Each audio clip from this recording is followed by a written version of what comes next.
Hello, good morning. My name is Judith. I work for Kirklees Library Service and we're delighted to host this morning's session with best-selling author Linda Green. The event today is part of the Read Regional programme, which aims to bring authors and readers together to discuss books, reading and stories. Every year, the Read Regional Librarian Panel celebrates 10 or 11 book choices, and the authors of these books take part in events across the north of England. Linda's book, The Last Thing She Told Me, this one here, is one of Read Regional's selections. So a bit of background about Linda. Linda's a best-selling author of 10 novels. She's sold over 1 million books and her books have been translated into 12 languages. Her latest book, One Moment, I've got a copy of that one as well, I can show you. This one. One moment, has been selected for the Radio 2 Book Club, and the book we'll be focusing on this morning, The Last Thing She Told Me, was selected as a Richard and Judy Book Club title, as well as being a Read Regional choice. Linda was born in North London, brought up in Hertfordshire, and she joined her local newspaper as a trainee reporter and worked in regional newspapers for 10 years. In 1998, she left her job to write her first novel while continuing as a freelance journalist. She's written for various national newspapers, including The Guardian, The Independent on Sunday, The Times Educational Supplement, and The Big Issue. Linda's also a qualified adult education tutor and has taught creative writing. I'll bring Linda in now, and just to remind anyone that's watching that you can ask a question or make a comment by using the chat box. So, hello Linda, and welcome to Kirklees, even though it's over the internet. Oh, thanks, Judy. And it's lovely to be here. Obviously, I would much rather be in person, and particularly hello and apologies to everyone at Hebden Library. I know they invited me, but hopefully yes. I can get back there at some point when we're at the other side of this. Yeah. Yes. So if it hadn't been for COVID and lockdowns, you would have been meeting and working with my colleagues Marie and Fiona in Cleckheaton Library, where they were really looking forward to hosting you, the readers group there. I hope we'll get a chance, if they're not watching this morning, they'll get a chance to watch this as a recorded session. So but welcome to our online event anyway. Thank you. Thank you. So this morning, I thought that we would talk about your book, obviously, and you as a writer. And I thought maybe we could talk about you as a writer first of all and find out a little bit more about your writing journey. So have you always wanted to be a writer? Is it something you've wanted to do since childhood? Yes is the answer to that. Yeah, I was one of those children who knew what I wanted to do really early. I actually had I've still got it, a school memories album, which you're encouraged to write in every year. And when I was 9 years old, every year it asked you what you wanted to do when you were older. And bear in mind, this was the end of the 70s. The options were, I think, secretary, hairdresser, teacher, airline hostess if you wanted to be really ambitious. And I actually crossed them all out at the age of 9 and wrote in published author. So there was no going back after that, really. I had to stick to that. And so it was what I always wanted to do. Obviously, I realized as a teenager that you couldn't just leave school and become an author. So I had to get a proper job. And I was really interested in news and current affairs and politics. So I became a journalist and, as you say, worked in regional newspapers in North London, the Midlands for 10 years before going freelance for various national magazines and newspapers. But I never forgot that desire to be an author, which was why it was always niggling away in the background. I absolutely loved being a journalist, but I always knew what I wanted to do ultimately. Mm-hmm, mm-hmm. And was it a big step? It seems quite a risky thing to do, to give up a sort of a permanent, fulfilling job to try and go freelance, but to focus on the novel. It was a big step, and I've always said since I wouldn't actually recommend anyone else do it. I know it was quite a risky thing, and I was, I suppose, I was at the time of my life. It was before I'd had my son. We lived in quite a small cottage with a small mortgage, and I thought, well, if I don't do it now, I might never do it. And I've always been a great believer in actually making sure you can say at the end of your life that you've done all the things you wanted to do. So I did it. But I have to confess, I was thinking maybe a couple of years it would take me to get that book deal. And actually, it took 7 years, and I had 102 rejections from agents along the way. So it was incredibly difficult, and obviously any sane person would have given up after maybe 50 rejections, certainly 100. Quite why I went on after 100, I don't know, but I'm very glad I did. I mean, to be honest, the reason I didn't give up was because it is my, it was my childhood ambition, and I just thought, well, you don't give up on that in your 30s. It's your lifetime's ambition. You keep going. Obviously it's important to keep learning and improving, and not just constantly repeating the same mistakes. So I rewrote the book. The deal I actually got my first book deal for was the second novel that I'd written, so I still had one unpublished one. And perseverance really is the key, but I'm very, very glad that I persevered. So did you have any sort of a contact in publishing or an agent or anything when you went freelance and decided to focus on your novel writing? Or nope, I knew absolutely no one, and not a single person in publishing, not a single contact. I say living in the Midlands at that point when I did it. So it was incredibly daunting, and all I could do was sort of do the best I could, write the best book I could, send it out to the agents. And I suppose the thing that kept me going is what tends to happen is you're asked to send out the first 3 chapters and a synopsis to agents. If they're interested in the novel, they'll ask to see the full manuscript. And out of the 102 rejections, 10 of them asked to see the full manuscript. So it made me think, well, I'm not too far wide of the mark. Clearly people can see something in there. And I had lots of really positive comments and people saying, we love your writing. It's just not quite sure where it places in the market and various things. So I think sometimes it's, a matter of landing on the right desk at the right time, and just having to continue working until that happens. Did you share much of your writing with friends, family, other writers during that time before you were published? Or not really, to be honest. I think because most of my friends were journalists, and I didn't really know many other authors at that time. I wasn't actually a member of I was a member of the writing group for a short time. So I did share at one point some chapters, but mainly it was just a matter of me. Sometimes if you're fortunate, agents will offer some constructive suggestions of what to do. So obviously listening to them, but equally even that's difficult, because I remember one response was to say they loved the story but not the characters, and the next one was they loved the characters but not the story. So it is a subjective thing, and you say you've just got to keep going. And I say I did finally get an agent with that first novel.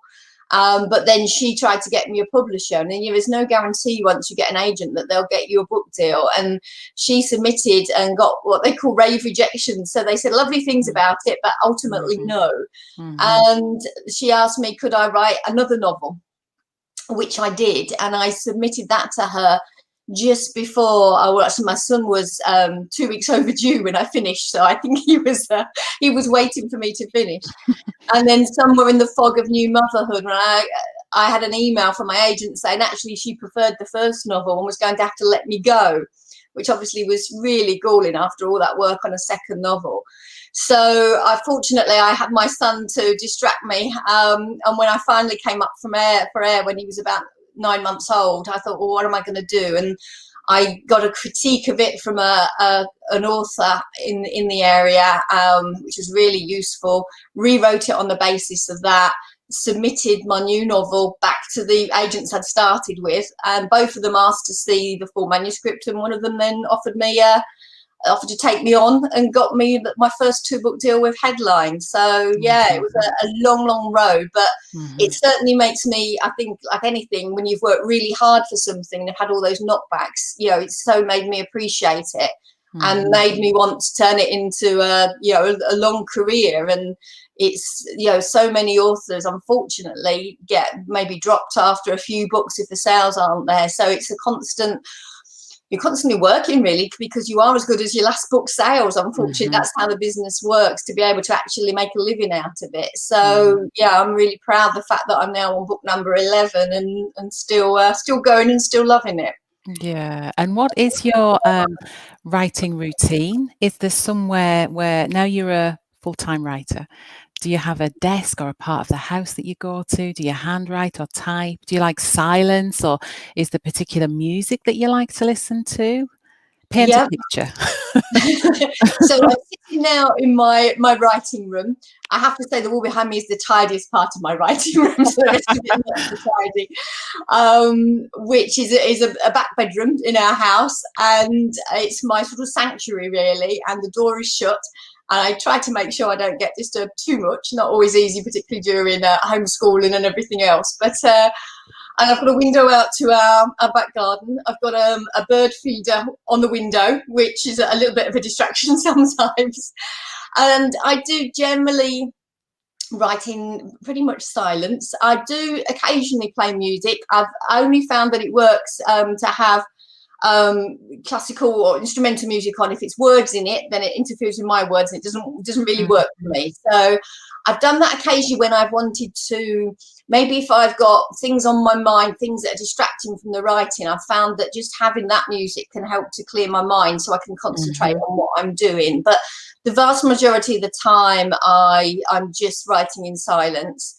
Obviously not for the last sort of 15 months, but previously I will sometimes go to cafes or write outside, usually when I've been taking my son somewhere and I'm waiting for him on that. So, and I'm fine at sort of white noise and can block that out and write, and I've written on a huge assortment of places over the years. And you know, my son was I say just about one when I got that first book deal, so you get used very early on to just not being sort of saying, oh well, I need my silence, or I need a book of, you just write when you can. And sometimes there would be a toddler playing at my feet. Sometimes I would be often in a strange place waiting for him. Yeah, and it's just a matter of grabbing the time when you can to write. But yeah, but I do treat it, you know, I think you have to treat it very much as, you know, as you would a job. And I do try and keep, you know, certainly my son's life, it's been school hours, and then usually again another shift in the evening later on, just to make sure that you are doing it, you're writing every day, and you can actually, you know, treat it seriously. And I was interested in how much control as a writer you have over the book as an object, and also the book as a sort of as a sound, because I know that your books have been made into audio books, and I wondered whether as the author you have any input into the actor or the person who reads the story. And also with the covers, I mentioned in the introduction that your books have been translated into 12 different languages. And when I looked at some of the pictures of the books that are published in different countries, they often had quite different covers. And the covers gave quite a different feel to the one that you've got. So I just wondered how much input and power you had. I mean, it's your story, but it's how it's read out with a voice, and how it's sort of represented with the front cover. Yeah, no, it's an interesting one, and it's definitely, I suppose, evolved as the longer I've been in publishing. And it is, obviously, it's you know, it's a partnership with you and your publisher, and you both have to be happy with it. I think probably what I'd say is, as a first time, the debut novelist, you have very little say, because, you know, the publisher has an idea for the novel, they will come up with it. I'll be honest, the first few novels that I had, I wasn't overly pleased with the jacket and the packaging, but you've got very little say at that time, and you have to trust that the publisher knows what they're doing. So they might not be what you'd have envisaged, but you sort of learn to have a say, maybe tweak a few little things if we can, but go with it. And I think the longer you go in, obviously it helps when your books are successful, and the more books you sold, you tend to get a little bit more of a say. And I think as well, publishing, as you know, over the years that I've been in it, editors tend to come to me now and perhaps ask for any ideas, any directions before they will brief an illustrator or designer. So you tend to be a little bit more involved in the process. And I have to say that as I've gone on, I've got more involved in the process. I'm probably quite unusual, I think, as I've always had a say in my titles. I think I've come up with every title, funnily enough, apart from the last thing she told me. It was quite a difficult one to find a title for, and we went through about 4 or 5 working titles, but none of them was right. And I usually know when it's right. When you've got the title, you usually know. And to be honest, I'm never happy writing until I've got the title, so it's quite frustrating when you haven't. And that was the first one that I haven't come up with, and it was actually the managing director at Quercus, John Butler, who I went down to Quercus and I was discussing the book in a big meeting with all department heads, and he actually, from what I was saying about the inspiration from the book, he wrote down that title and suggested it to my editor afterwards, and straight away I said, yeah, that's the title. But mostly they're not always at all the first title I come up with. You often have titles that are rejected by the publishers for whatever reason. Often you have salespeople have a say, so it's very much a group effort. And with the covers, again, increasingly, I think I've given more feedback, but also perhaps I've made suggestions more before we get to see even a draft, because it's nice to feel you have that input early on. That generally helps with the process. So I've done that all the time. With the foreign covers, I'm very much in the hands. It is fascinating to see the differences. I've got a couple of books here. That's the Dutch version of While My Eyes Were Closed. It translates as Her Last Words, which is, again, interesting and a different look. I've got the Czech version here of it. As well, and then I've got, this is an Italian version of a previous novel, While My Eyes Were Closed, which, as you can see, is a very different look completely. And what I'd say with those foreign editions is I don't think I've ever commented negatively on those covers, generally because I haven't felt that way. I've been positive about them, but also I completely respect that those publishers know the market in their country far better than I do. And it's interesting when you look at covers in different countries, they can be very, very different. You know, the American market, very different covers to ours. So I completely trust those publishers' judgments about what will work in their territory, you know, and how to do it. With the audiobooks, it is interesting. And again, when I started off, I didn't really have any say at all in that. My first 4 books originally were narrated by Susie Aitchison, who is June Whitfield's daughter.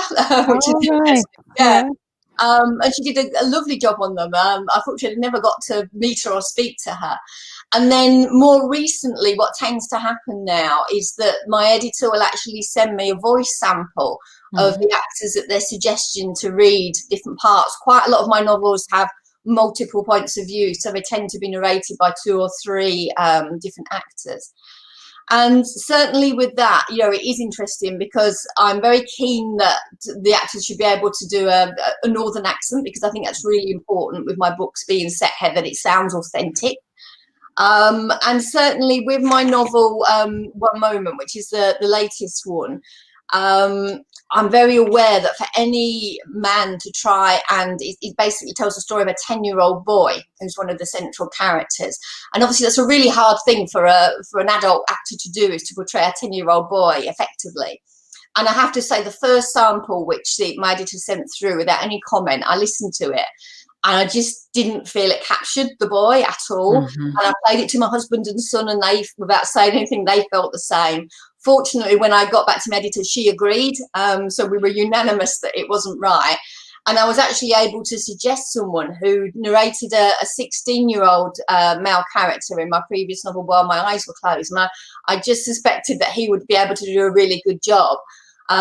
Gareth Bennett Ryan, his name is, and he came back, and of course he absolutely got Finn first time. And as soon as I heard that clip, I said, yes, that's right, that's Finn. And it is important, you know, and I'm a listener to audiobooks now, which I wasn't at the start of the process. I actually had to have an eye op last year, and I've got an eye condition, which means it's quite hard for me to read paperbacks now. So I do virtually all my reading is actually listening. And the more I listen, the more I learn about what makes a good narrator, and, you know, what an amazing job that they do, a difficult job that they do. So I think it's been quite good for when I'm actually, you know, got a say in being able to choose someone, because I'm aware that if it's the wrong person, it can grate the whole way through and spoil a good book. But when, as most instances, when it's someone fantastic, they absolutely bring the book alive. So yeah. As a bit of an aside, I used to work for the home service library, where we would choose predominantly audio books for people who were housebound or didn't get out and about very often. And often there were big readers who, for whatever reason, were now accessing their books through sort of audio. And we used to write down the type of books they like, genres, and if they had any specifications. And some people were very particular about the voice they wanted, you know, no American accents. Yes. I vividly remember that on one card it said anything narrated by Joanna Lumley. It was like quite niche. but yes, I think it's very sort of powerful. The voice is quite powerful because you can tune in, and sometimes it can be a way into quite a difficult story if you listen to it a little bit. Yeah. So yes. So I thought now we could look in a little bit more detail at your book, The Last Thing She Told Me, which I must say is a really fantastic book for any readers groups. We do have multiple copies within the Kirklees Library system. So if there are any reading groups that are watching, it's a really fantastic book because there are so many things to discuss. We're going to discuss some of the issues, hashtag no spoilers, because I've read it and obviously you wrote it. So yeah, but we'll discuss some of the issues. But I just thought, just to get us in the mood and to set the scene, if maybe you'd like to tell us what inspired the book and maybe read an extract. Yes, certainly. Okay. It tends to be, you know, it's quite interesting what inspires a book. It tends to be a combination of things. Very often there is something from real life. It may be from years ago, or something that's happened quite recently, something not necessarily in my life, a friend's life, in something in the news that's happening. And I also have ideas for characters in my head pretty much the whole time, and ideas of issues and things that I'm interested in exploring. So sometimes it's a case of just pieces of a jigsaw coming together in a way that you think, oh, what if? And time again, you know, what authors do is they sort of play this what if of taking a situation and wanting to fictionalize it and say, okay, what if the situation was slightly different to that? What if that happened? So with this novel, it was very much something in my own life which sparked it originally, which was my 92-year-old grandmother died. Now, obviously, she, you know, had an amazing long life. She was in a nursing home just for the last few months, so we knew she was near the end of her life. She lived down in North London, where I'm from originally. So I wasn't with her, but my sister and parents were with her at the end. And just before she died, she turned to them and told them where to look for something, told them to look for something that they'd find in her shed, of all places. And that was literally the last thing that she said. So they didn't even have a chance to ask why or what it was or anything else about it. That was it. So obviously, you know, the weeks afterwards, they were, you know, dealing with the funeral arrangements and all of that. But when my sister finally got to the shed, and my grandmother had lived in that house for 72 years, and she was a real hoarder. So there were levels of things to get to. And sure enough, she found, you know, what's best described as sort of a memorial to someone who, or something that she'd lost. It was basically related to loss. But there were no words on it, no dates. Nobody had any idea. There was no one left living that had any idea about what it was or why it was or the answers to all the questions that we had. And I found that I just couldn't stop thinking about it. And I told a few close friends about it. And the next time that I saw or spoke to them, they said, I haven't been able to stop thinking about that. And something then kicks in at that point as an author when you realise that this is something that people would be interested in, this issue, because that's what you want to do. You want to keep people awake at night. And that's essentially what it was. And it made me think about the secrets that women of this generation had been very much forced to keep, and the way that society had shamed them. I watched the film Philomena about the appalling situation in Ireland with young girls being forced to give up their babies for adoption. One of the people I spoke to, one of the friends I spoke to, told me that her mother had actually been one of those Magdalene Laundry girls, and the issues involved there. And at the same time, the Me Too movement was very much sort of growing around the world. And we were getting these stories of women coming forward now with allegations of historic sexual abuse. And it made me think about how through the generations, although the reason why women may have been made to feel shame had perhaps changed, women were still being made to feel ashamed, even now, of things that had happened to them. And I wanted to explore that. So I had the idea of writing a novel where we looked at 4 generations, as it turned out, from the same family of women, and thinking about, their different experience of society and expectations as a young woman, and those secrets that they'd kept. So it was a case of sort of working out. I sketched out a family tree. I worked out what sort of decade each member would have grown up in, what was going on then, and just tried to mesh it all together, really, in a way.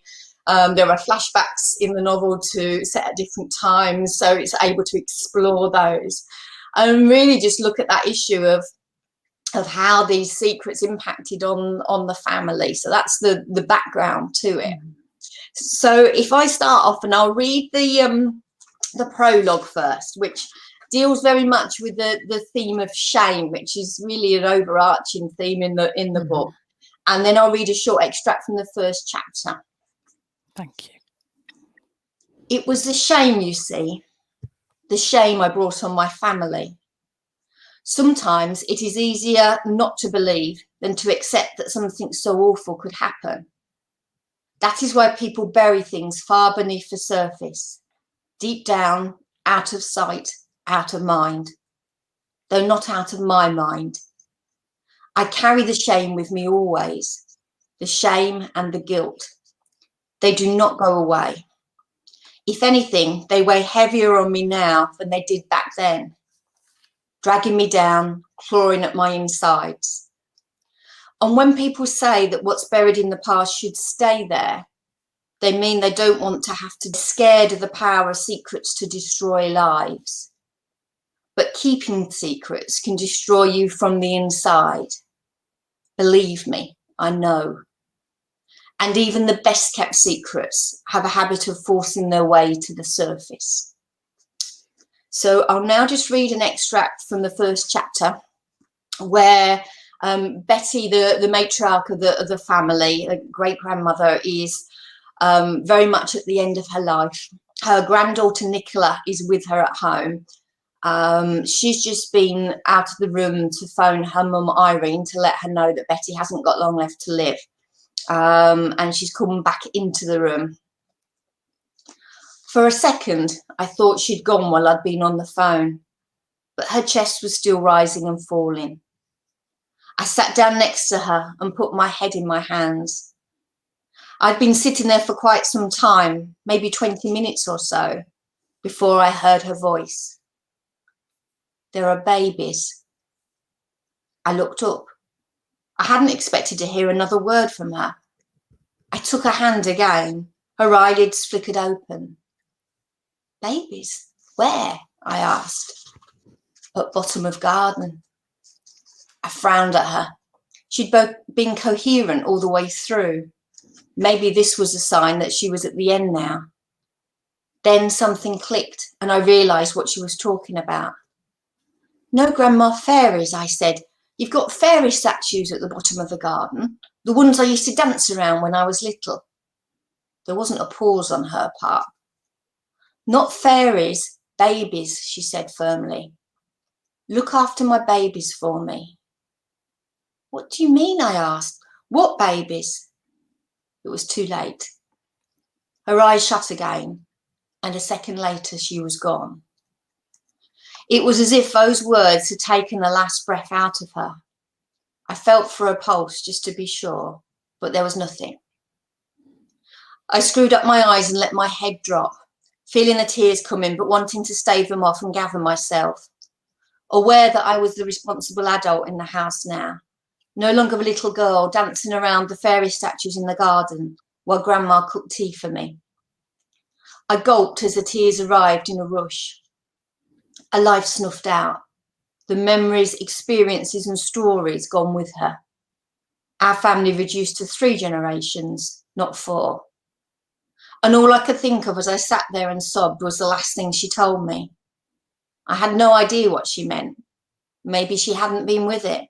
Perhaps she'd even been dreaming. She might not have been talking to me at all. But she had sounded so certain of what she had said, what she had asked me to do.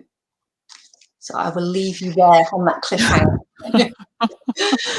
Yeah, and the book covers, as you said, some really sensitive issues. And I just wondered how much research you'd done to try and so that you could deal with it in an appropriate way that wasn't exploitative. It didn't feel exploitative at all. It felt quite authentic when I was reading it. And I noticed in the back of the book, in the acknowledgement, that you've donated some of the royalties of the book to a couple of charities that offer support to women, young women and children. So you obviously do quite a bit of research, or you've read around it. I just wondered if you could talk a little bit about that.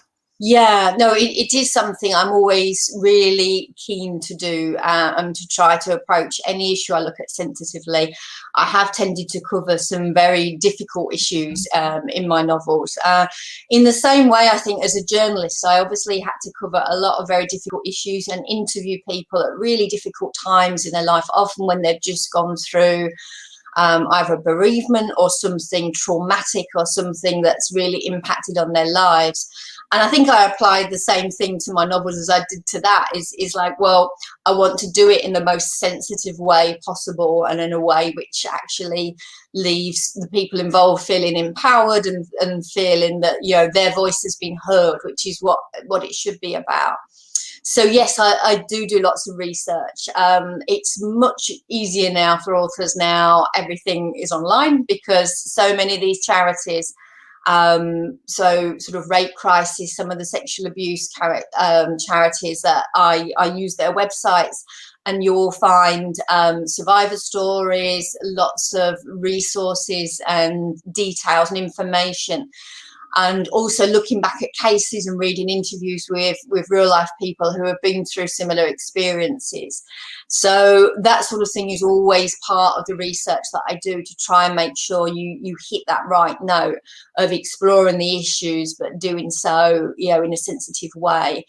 And, you know, very much part of that is about coming up with the characters in a scenario which are credible and believable, which obviously they have to be as an author, but which are actually, you know, based, although none of these cases here are based on real life stories, that you've read enough about real life stories to be able to, you know, to portray this situation authentically, hopefully. And particularly the impact of these things on people, and I say not just at the time, but years later, on their relationships, on their families. You know, that was something that I really wanted to get over. And yeah, it's important to me, you know, if I'm using charities' websites as part of my research, and then I'm dealing with these really difficult subjects, that I think it's the very least I can do at the end of it, to be able to give something back to them, you know, as a way of saying thank you, and obviously helping the real life people who have been through these situations. And certainly, you know, the most rewarding thing for me as an author is receiving messages from readers who have been touched, particularly because they or people in their families have been through similar experiences. And I have to say, I mean, it's really sad on many levels how many of those I received afterwards. You know, it gives you some idea of just the level of suffering really that so many women have been through. Particularly, I was particularly contacted by women, some who had been through this many years ago and kept secrets, others whose own parents or grandmother had told them, about things that had happened in their lives. And for them to say thank you and to say, you managed to give a voice to these people or to them, there is nothing more rewarding as an author to feel that you've done that successfully. That's what you're hoping you would have done. Mm-hmm. So that's been, incredibly important to me to be able to get that response. And I do think, you do have a duty. It is a sensitive issue, and it's about, say, doing it in a way which honours the real life people who have been through this. Mm-hmm. And I think what struck me when I read it was that all the members of the family had experienced something that was really life-changing, but because it was a secret, they were sort of one family but isolated because it was a secret. There was no sort of connection around it until Nicola did the digging and sort of the whole story emerged. And I thought the book itself, as you say, there are different voices in the book, and it jumps around sort of with the time and the different voices, but the voices are very clear. So when I was reading it, you don't get mixed up between which characters say which, but they're very vivid characters, so with very distinct voices. And I wondered how you develop your characters so that they are distinct characters with a distinct voice. Yeah, no, that's always a real concern as a writer when you're putting it together, when you have those multiple viewpoints, which I tend to do. You want to make sure that the reader is able to distinguish really easily who's actually speaking.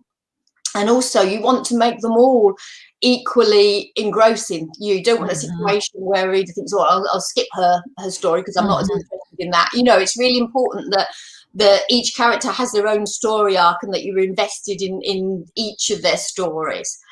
So that characterization is, and the plotting that goes along with their stories is really important. And authors very much fall into two camps, and there tends to be the plotters and planners and the fly by the seat of your pants variety who just go with it and don't really know at the beginning where they're going.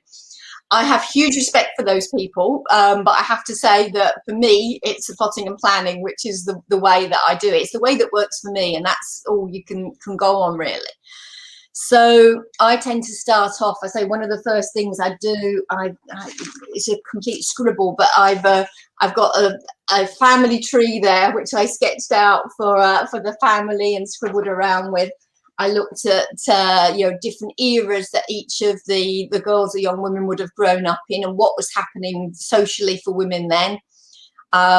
So certainly for Betty, the great grandmother, it was clear she was growing up during World War II. She was sort of coming of age at that point, and the idea occurred to me that she would have been one of the land girls and worked in the land army. And so then we started researching the land army in Yorkshire and also looking at where various air bases were at that time and sort of what the situation was locally.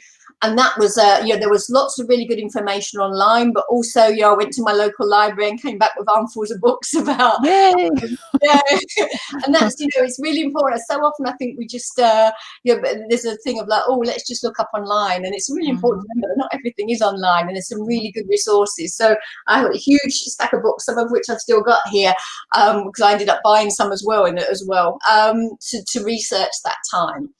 And then one of the other things that I do, which is quite unusual, I've yet to meet any authors that do this, but I like to be able to picture the character in my head. And one of the things that right from the beginning I did with that is I've got a stack of photos which I cut out of magazines, newspapers, print out from online sometimes now. And when I've come up with the idea for my characters, I essentially try to cast them, and I go through my pictures and find who I think would look like my characters. and I stick them up on the wall next to my computer, and they stay there for the remainder of the time that I'm working on it. Now, this may spoil it for anyone who's read the book, because it's a bit like watching the film and saying, oh, well, I didn't think she looked like that. It's to everyone who's had a completely different picture of the character in their head. But yeah, this for me was I'm going to do that. That's right. Nicola, James, their children, Maisie and Ruby, and Betty, Irene, and John at the bottom. So, and they lived on my wall, and they were there for the entire book, and they became real to me. And one of the other things I did, which is probably again a leftover from my journalism days, is I interview all of my characters, and I get them to answer the sort of questions you get in the weekend supplement. So I tend to use the questions from the Guardian Weekend questionnaire, sort of on the psychiatrist couch thing. So questions like, what keeps you awake at night? Who would you most like to say sorry to, and why? What's your greatest fear? That sort of thing. And to really try to get under the skin of the characters, so that hopefully by the time I start writing, I really feel that I know them, I know what makes them tick, I know what their worries and hopes and fears are. And then that helps me to bring them alive. And they have to be, you know, as a reader, one of the things that will spoil a book for me is if I don't feel the character is real, essentially, while I'm reading. If I almost feel that they've been, I just feel them as a fictional character. So that's the way I do it, and they do become real to me. And in my head, all of these characters I've created over the last 7 books are still out there in the world and still doing their thing, because it feels like I've created them and just let them get on with their lives. So yeah, I think the dynamic between the characters was really interesting. The 2 sisters, that Ruby a little bit stroppy, and then our younger sister a lot more flippant, really seemed to go from her sort of conversation should go from something really serious when she could tell people were upset to then saying, can we have some hot chocolate? So so there was the difference between those two, and the mother-daughter relationship with Nicola and her mum. I found that really fascinating, and I found Nicola's mum, Irene, very I was very drawn to her because she was sort of lightly sketched in at the beginning of the book, and there was obviously more to her, and I was really keen when I was reading to just find out a bit more about her, because there's one scene where it's not spoiling anything, but that Nicola and her mum have a very sort of testy conversation, and our mum Irene comes across as really hard.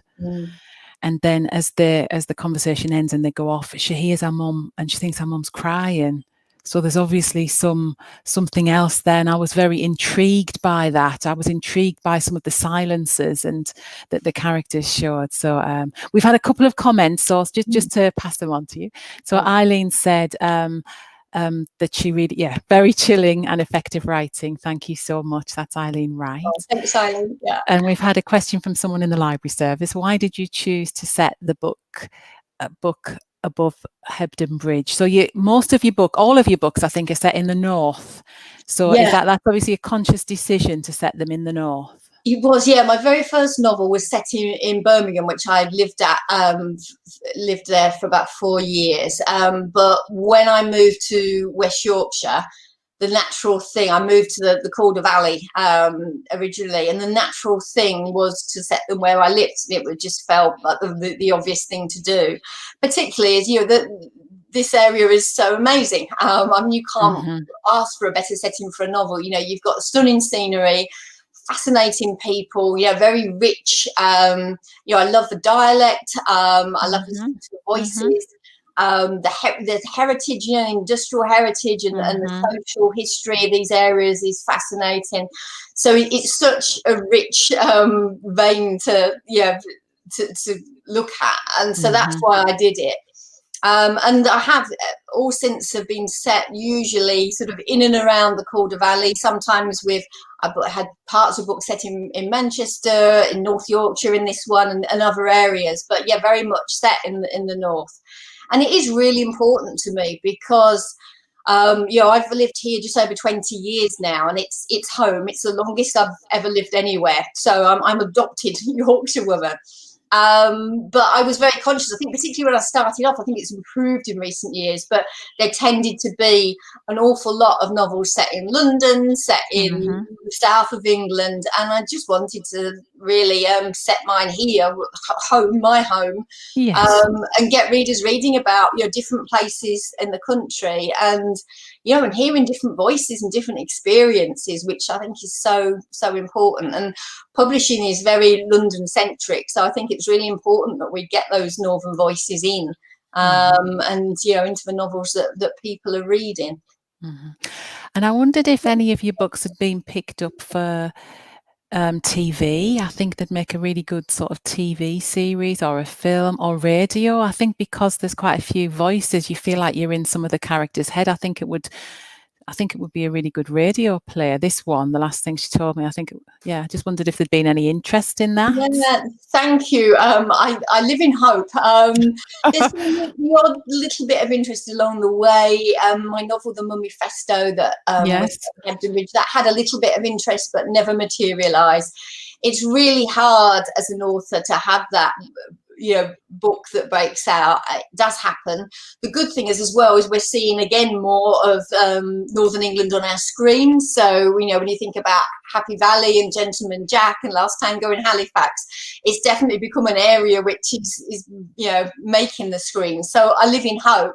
It tends to be established writers. I had one comment that if the book had been written by Sally Wainwright, they'd have snapped it up. But an unknown author for them as a TV writer is difficult. But I live in hope. I think they are, hopefully those characters, as you say, and the voices particularly.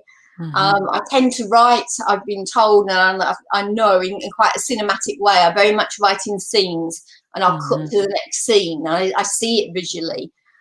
Because I can picture the characters, I know where they live, obviously this area, so I see everything. So I think I write in quite a visual way.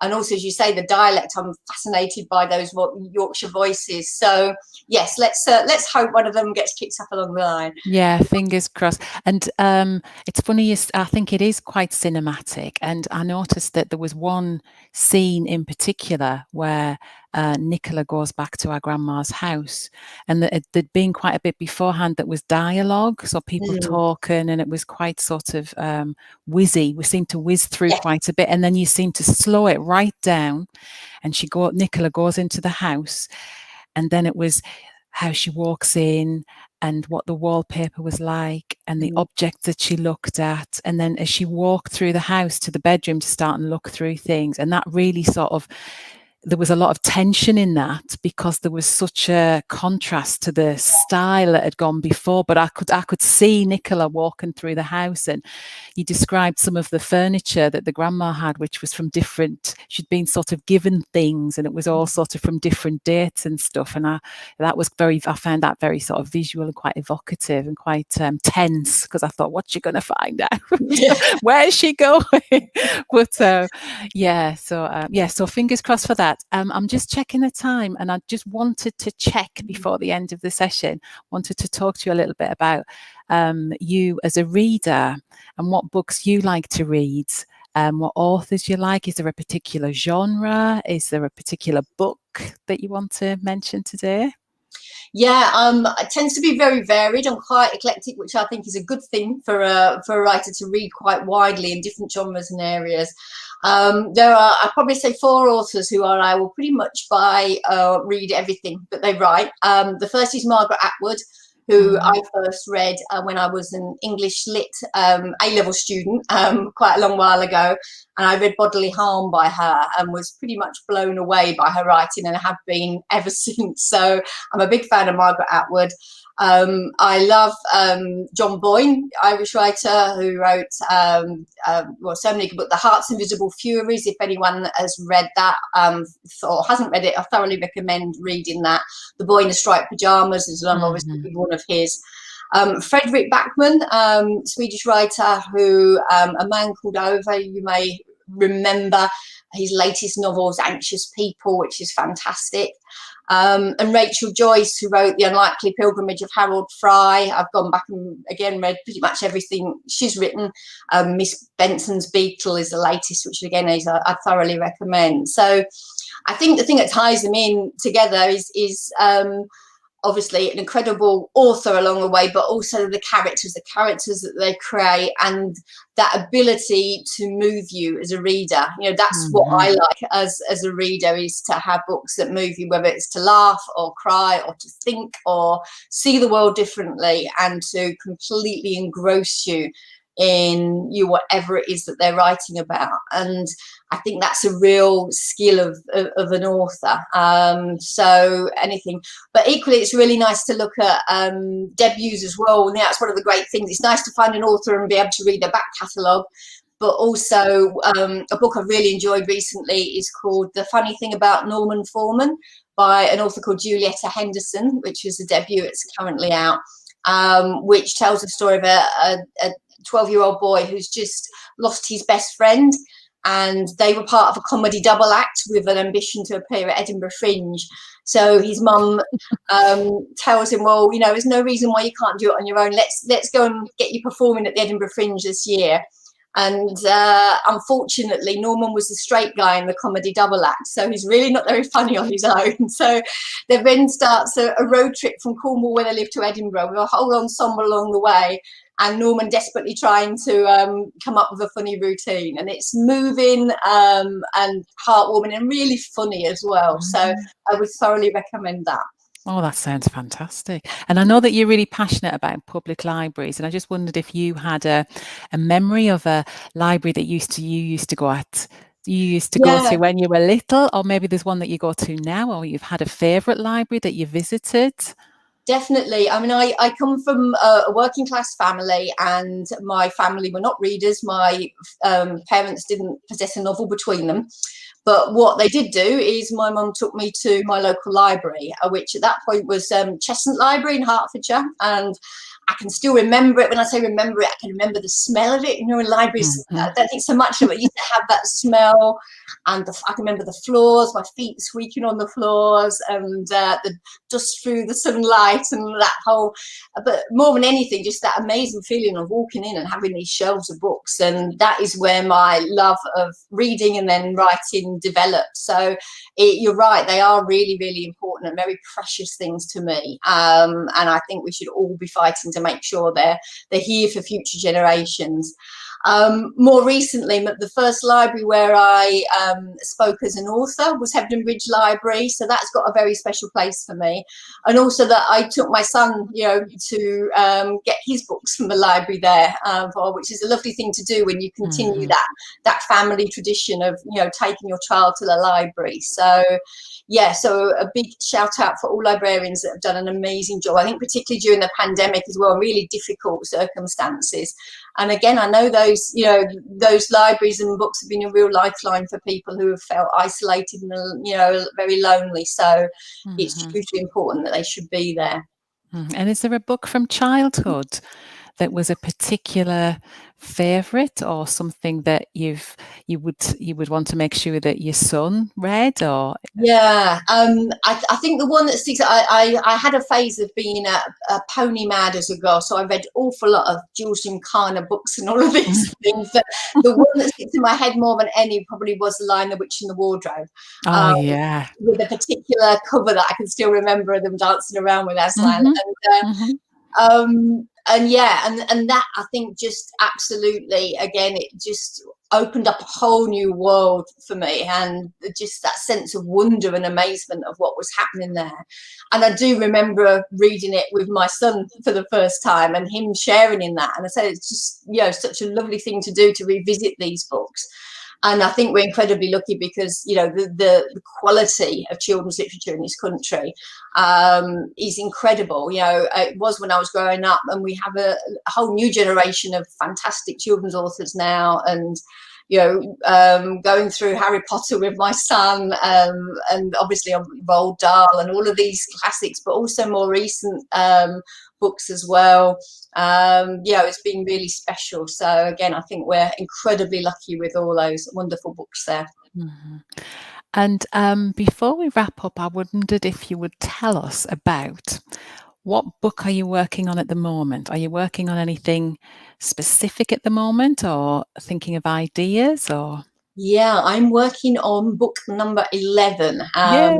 Fairly near the end of it. It's taken a long time due to various factors, but yes, which is because I like to set myself a challenge. It is a modern day reworking of Romeo and Juliet, set in a Brexit divided West Yorkshire, back in the autumn of 2019, which seems an age ago now, but was the point where, with Brexit still hadn't passed through Parliament, Boris Johnson had a majority of one, and things seemed all very different in that pre-pandemic era. I think what attracted me to the idea was this sense of this division in the country and how divided everything seems. I know Leeds, I think, was the closest city in terms of the voting for Brexit. So it's set sort of in and around Leeds, and Halifax, Bradford and Leeds. And I basically take two families on different sides of that debate and have their oldest teenage children meeting at Leeds City College and falling in love, and their secret relationship, which obviously they realise that their families are polar opposites and they will not be approved of either way. One of the families is basically the young man involved is a Muslim. He was born in this country, but his father is a French Moroccan, and his mother is French, and they came over here, and they've got the issue of, are they going to be allowed to stay in the UK? Can they apply for citizenship or settled status, and all of that going on? And then someone from a very different sort of white working class coal mining community in West Yorkshire. So it was fascinating to look at that, and still is. So I'm right in the heart of that at the moment, thoroughly enjoying it, and looking forward to sharing that with readers next year. Yes. Yeah, it sounds really big. Quite big. Yes. I bit off an awful lot there, I realised, and it's quite strange because my son has been doing GCSE English Romeo and Juliet. Yeah. Oh wow! At the same time, so we've both been immersed. And we've both had copies of the script open on our desks. So. Yeah, sounds fantastic. Sounds really, really interesting. Well, we've just about come to the end of the session, Linda. So thank you so much for coming to meet us online today. It's been lovely to talk to you, lovely to hear about your books, what motivates you and how you develop your stories. I would say to anyone watching that the book we've been talking about in particular is The Last Thing She Told Me, a fantastic book, lots and lots of issues, a real page turner, I rattled through it really, really quickly because I was desperate to know what was going to happen. So I would recommend it. And yeah, thank you so much. It's been lovely to talk to you. And I hope that we can meet again in the future, in real life, and that maybe we'll get you to Cleckheaton Library where you can meet Marie and Fiona and the readers group there. So that would be really wonderful. So I look forward to that. So thank you very much for this morning, and bye-bye. Thank you. Bye, everyone. Bye.